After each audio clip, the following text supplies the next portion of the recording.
Beb, ano masasabi mo sa nakain mo? Sarap. Very good. Sarap. Love it. This is yung ano, no? Pork belly. Pork belly. And then yung beef kebab. Hindi pa natin itikman. Messerap. Ano lang messerap? Andito kami sa may messerap. Tapos lahat masarap.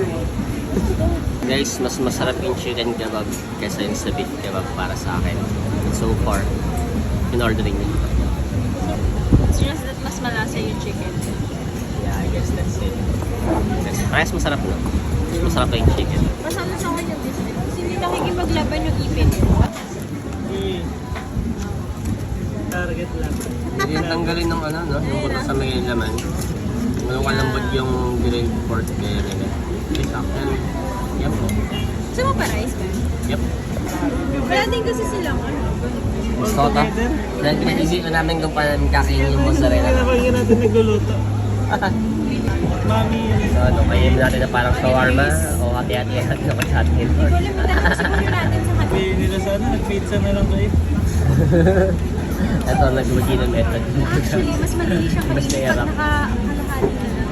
Parang Hiwalay na. Namin kayang kainin na parang shawarma kasi ang dami.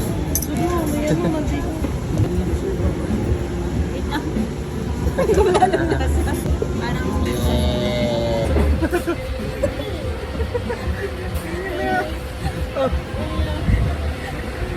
Yung pingan.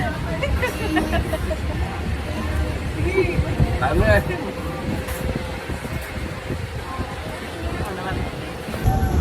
Asin itong pula. Sarap.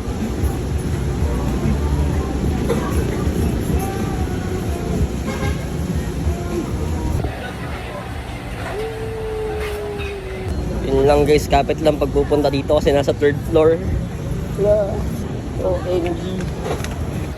Yeah guys, yes, masarap sa Messerap. Nandun lang siya sa 3rd floor.